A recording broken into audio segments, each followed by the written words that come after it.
ஆகாஷ்வாணி.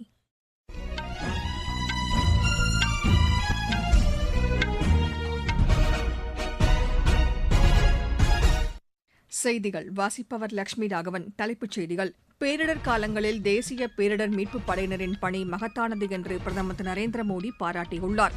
வளர்ச்சியடைந்த இந்தியாவிற்கான ஊரக வேலைவாய்ப்பு உறுதி மற்றும் வாழ்வாதார சட்டம் குறித்து காங்கிரஸ் கட்சி தவறான தகவல்களை பரப்பி வருவதாக மத்திய அமைச்சர் திரு சிவராஜ் சிங் சௌஹான் குற்றம் சாட்டியுள்ளார்.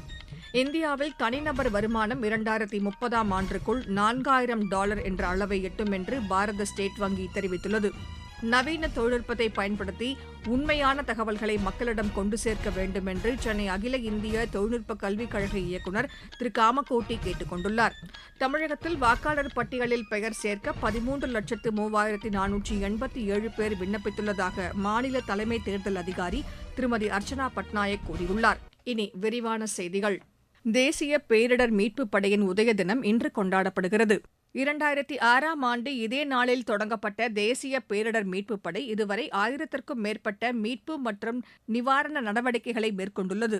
மழை, வெள்ளம், நிலச்சரிவு, நிலநடுக்கம் உள்ளிட்ட இயற்கை பேரிடர்களை மிகச்சிறந்த முறையில் கையாண்டு லட்சக்கணக்கான மக்களின் உயிரையும் அவர்களின் உடைமைகளையும் பாதுகாக்கும் உன்னத பணியை இந்த படை மேற்கொண்டு வருகிறது. நாட்டில் 68 இடங்களில் தனது சிறப்பான பணியை மேற்கொண்டு வரும் தேசிய பேரிடர் மீட்புப் படையில் 16 படைப்பிரிவுகள் உள்ளன. அதிக அளவு பாதிப்பு ஏற்படக்கூடிய பகுதிகளை கருத்தில் கொண்டு இப்படையின் மையங்கள் நிறுவப்பட்டுள்ளன. பேரிடர் காலங்களில் விரைந்து பாதிக்கப்பட்ட இடங்களுக்கு சென்று மீட்புப் பணிகளை மேற்கொள்ளும் வகையில் இதற்கான மையங்கள் அமைக்கப்பட்டுள்ளன. இந்த நாளையொட்டி பிரதமர் திரு நரேந்திர மோடி விடுத்துள்ள சமூக வலைதள பதிவில் தேசிய பேரிடர் மீட்புப் படையினருக்கு தமது வாழ்த்துக்களை தெரிவித்துள்ளார்.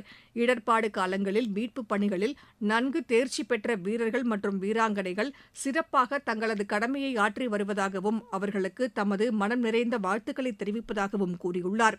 பேரிடர் குறித்த தகவல் கிடைத்த உடனேயே அந்த இடத்திற்கு சென்று உயிர்களையும் உடைமைகளையும் பாதுகாத்து பாதிக்கப்பட்டவர்களுக்கு நிவாரணம் வழங்கும் பணியை செய்து வரும் இப்படையினரின் கடமை உணர்வு உயர்தரத்திலான சேவையை வெளிப்படுத்துவதாகவும் பிரதமர் குறிப்பிட்டுள்ளார். கடந்த 10 ஆண்டுகளில் தேசிய பேரிடர் மீட்புப் படை எப்போதும் தயார் நிலையிலிருந்து அரும்பணியாற்றி வருவதாகவும் பிரதமர் தெரிவித்துள்ளார்.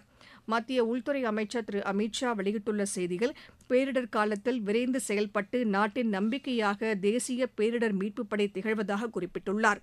மீட்புப் பணியின் போது தங்கள் இன்னுயிரை தியாகம் செய்த வீரர்களையும் வீராங்கனையும் இந்நாளில் வணங்குவதாகவும் திரு அமித் ஷா தெரிவித்துள்ளார். வளர்ச்சியடைந்த இந்தியாவிற்கான ஊரக வேலைவாய்ப்பு உறுதி மற்றும் வாழ்வாதார சட்டம் குறித்து காங்கிரஸ் கட்சி மக்களுக்கு தவறான தகவல்களை அளித்து வருவதாக மத்திய வேளாண் அமைச்சர் திரு சிவராஜ் சிங் சௌஹான் கூறியுள்ளார். புதுதில்லியில் செய்தியாளர்களிடம் பேசிய அவர், இத்திட்டத்தின் பயனாளிகள் முன்னர் 100 வேலை நாட்கள் பெற்று வந்ததாகவும் தற்போது புதிய சட்டத்தின் அடிப்படையில் 125 நாட்கள் பணி அளிக்கப்படுவதாகவும் தெரிவித்தார். மகாத்மா காந்தி தேசிய ஊரக வேலை உறுதி திட்டத்தையும் பிரதமர் திரு நரேந்திர மோடி தலைமையிலான அரசு சிறப்பாக செயல்படுத்தியதாகவும் 25 கோடிக்கும் மேற்பட்ட மக்கள் ஏழ்மை நிலையிலிருந்து மீட்கப்பட்டதாகவும் அவர் கூறினார்.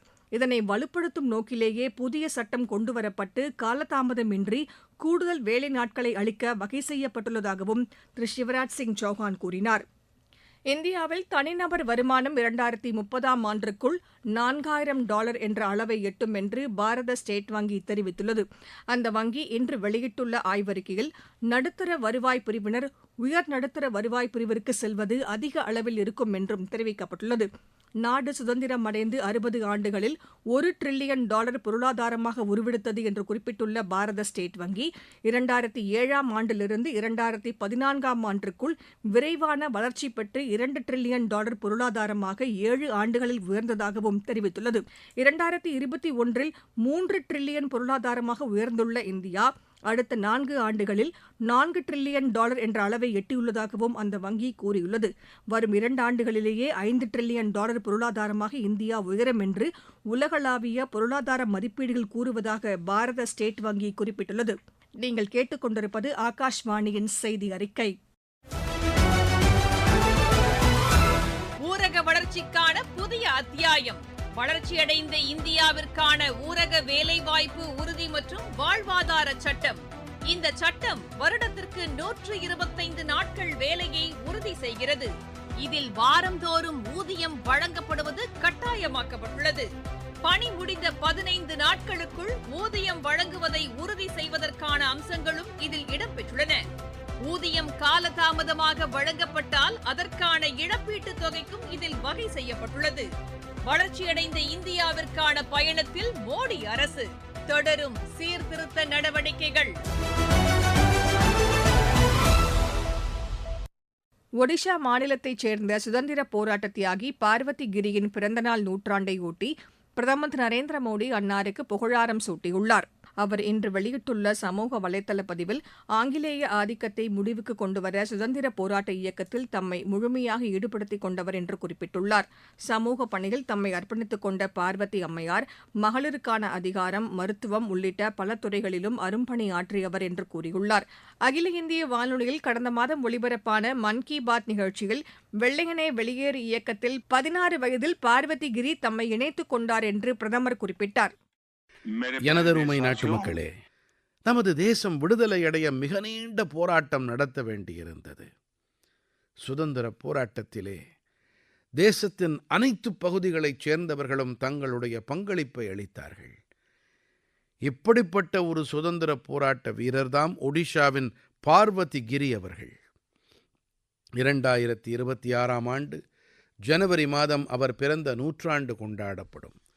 அவர் 16 வயதிலேயே வெள்ளையனே வெளியேறு போராட்டத்தில் பங்கெடுத்துக் கொண்டார். சுதந்திர போராட்டத்திற்கு பிறகு பார்வதி கிரி அவர்கள் தன்னுடைய வாழ்க்கையை சமூக சேவை மற்றும் பழங்குடியின மக்களின் நலனுக்காக அர்ப்பணித்தார். பல அநாதை இல்லங்களை நிறுவினார். கருத்தூக்கம் அளிக்கும் அவருடைய வாழ்க்கை அனைத்து தலைமுறையினருக்கும் வழிகாட்டும் விளக்காக இருக்கும். அகில இந்திய சட்டப்பேரவைத் தலைவர்கள் மாநாடு இன்று உத்தரப்பிரதேச மாநிலம் லக்னோவில் உள்ள சட்டப்பேரவை வளாகத்தில் நடைபெறவுள்ளது. மக்களவைத் தலைவர் திரு ஓம் பிர்லா தொடக்க உரையாற்ற உள்ளார். இம்மாநாட்டில் மாநில யூனியன் பிரதேச சட்டப்பேரவைத் தலைவர்கள், சட்டப்பேரவை செயலாளர்கள் மற்றும் சட்டப்பேரவை உறுப்பினர்கள் பங்கேற்கின்றனர். நாடாளுமன்ற நடைமுறைகள், சிறந்த அரசு நிர்வாகம், தற்போதுள்ள அவை நடவடிக்கைகள் குறித்த முக்கிய விஷயங்கள் குறித்தும் இம்மாநாட்டில் விவாதிக்கப்பட உள்ளது.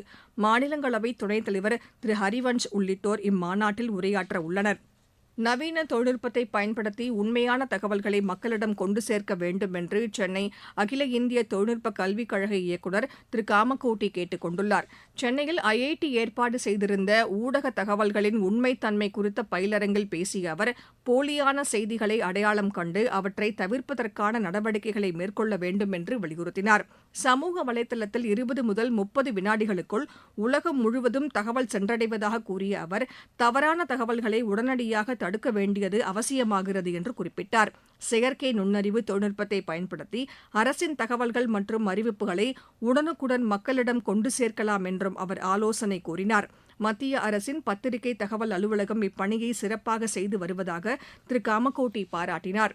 தமிழகத்தில் வாக்காளர் பட்டியலில் புதிதாக பெயர் சேர்க்க 13,03,487 பேர் விண்ணப்பித்துள்ளதாக மாநில தலைமை தேர்தல் அதிகாரி திருமதி அர்ச்சனா பட்நாயக் தெரிவித்துள்ளார். அவர் இன்று வெளியிட்டுள்ள அறிக்கையில், வாக்காளர் பட்டியலில் பெயர் நீக்குவதற்கு 35,646 விண்ணப்பங்கள் வரப்பெற்றுள்ளதாக கூறியுள்ளார்.